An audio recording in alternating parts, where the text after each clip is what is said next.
Hello students, हम alcohols और phenols के रिएक्शंस के बारे में पढ़ रहे हैं। और उसी रिएक्शंस के में जो है हम लोग चर्चा कर रहे थे अल्कोहल्स और फिनॉल की एसिडिटी की।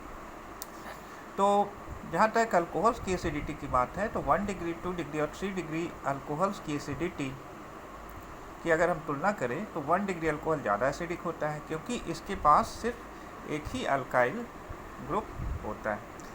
और जबकि जो 2 डिग्री जो अल्कोहल होता है वो कम एसिडिक होता है, क्योंकि इसके पास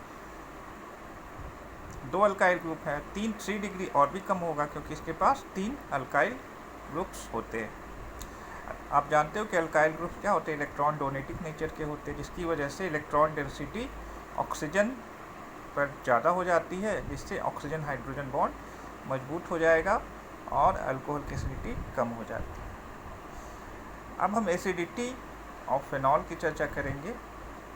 तो फिनॉल ज़्यादा एसिडिक होता है। तो फिनॉल ज़्यादा एसिडिक क्यों होता है अल्कोहल के कंपैरिजन में? क्योंकि इसके रीजन्स क्या है, ठीक है। तो पहला रीजन है रेजोनेंस जो होता है। रेजोनेंस के कारण जो होता है, फिनॉल में ऑक्सीजन पर पॉजिटिव चार्ज आ जाता है, जिससे OH बॉन्ड क्या होता है, कमज़ोर हो जाता है, जिससे हाइड्रोजन आसानी से सॉल्यूशन में रिलीज हो सकता है। हम यहाँ रेजोनेंस स्ट्रक्चर दिखाया गया है फिनॉल का। यहाँ देखो, ये जो है ऑक्सीजन पे यहाँ पॉजिटिव चार्ज आ रहा है, ठीक है, डिफरेंट रेजोनेंस स्ट्रक्चर्स में, जिसकी वजह से ये बॉन्ड जो है कमज़ोर होगा, ठीक है। अब फिनॉल से दूसरा रीजन है फिनॉल की एसिडिटी का, कि अगर फिनॉल से H+ निकल जाए तो उसके रिजल्ट में फिनॉक्साइड आयन बनता है। और ये फिनॉक्साइड आयन जो होता है वो भी इवन फिनॉल से भी ज़्यादा रेजोनेंस स्टेबलाइज्ड होता है। यहाँ फिनॉक्साइड आयन की रेजोनेंस स्टेबिलिटी को दिखाया गया है। आप देख सकते हो ये काफ़ी ज़्यादा रेजोनेंस स्टेबल है और उसके काफ़ी रेजोनेंस स्ट्रक्चर्स बन रहे हैं।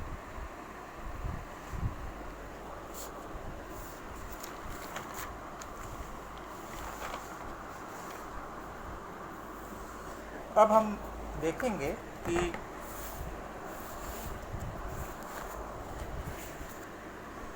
इलेक्ट्रॉन डोनेटिंग और इलेक्ट्रॉन विड्रॉइंग ग्रुप अगर फिनॉल में लगा हो तो उसकी एसिडिटी पर क्या असर पड़ता है। तो अगर इलेक्ट्रॉन विड्रॉइंग ग्रुप जैसे हो गया NO2, फिनॉल लगा हुआ है फिनॉल से, तो क्या करेगा, NO2 फिनॉल की एसिडिटी को बढ़ा देता है, ठीक है। क्यों बढ़ाते हैं? क्योंकि जो NO2 होता है, ऑक्सीजन जो होता है OH बॉन्ड वाला जो ऑक्सीजन है, उससे क्या करता है कि इलेक्ट्रॉन डेंसिटी विड्रॉ करता है, खींचता है अपनी तरफ इलेक्ट्रॉन, जिससे OH बॉन्ड कमज़ोर होता है और फिनॉल की एसिडिटी बढ़ जाती है। यदि NO2 ग्रुप ऑर्थो एवं पारा पोजीशन पर हो तो यह ज़्यादा आसानी से इलेक्ट्रॉन विड्रॉ कर सकता है, ठीक है।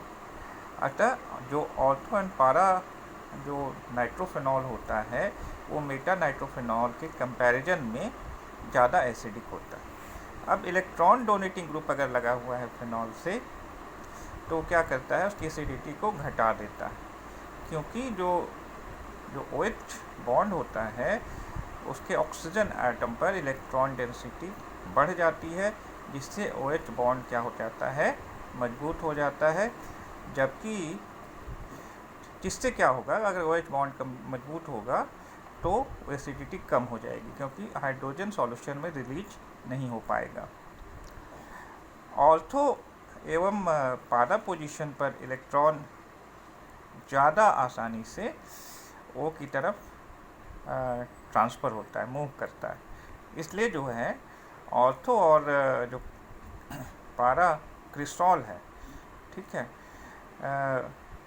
अगर फिनॉल में CH3 ग्रुप लगा दिया जाए तो उसका नाम बदल के क्रिस्टॉल हो जाता है। तो ऑर्थो एंड पारा जो क्रिस्टॉल है उसकी एसिडिटी जो होता है मेटा क्रिस्टॉल के मुकाबले क्या होती है, कम होती है। डिफरेंट कंपाउंड्स की यहाँ एसिडिटी का कंपैरिजन किया गया है, उनका pKa वैल्यू दिखाया गया है, आप देख सकते हो। ये pKa वैल्यू डिफरेंट नाइट्रोफिनॉल्स का 7.2 है, फिर एम नाइट्रोफिनॉल का 8.3 है, फिर पी नाइट्रोफिनॉल का है 7.1, और ये फिर फिनॉल का 10 है, ओ क्रिसॉल का है 10.2। ठीक है, पी के वैल्यू जितना कम रहता है उतना ही एसिडिटी ज़्यादा होती है। ठीक है, तो आप देख सकते हो कि ऑर्थो एंड पारा का कम है 7.1 और 7.2 है, तो इसकी वजह से एसिडिटी इसकी ज़्यादा है। जबकि आप देखो क्रिसॉल में 10.1 फिनॉल से भी ज़्यादा है, क्योंकि क्रिस्टॉल में CH3 ग्रुप इलेक्ट्रॉन डोनेटिंग होता है।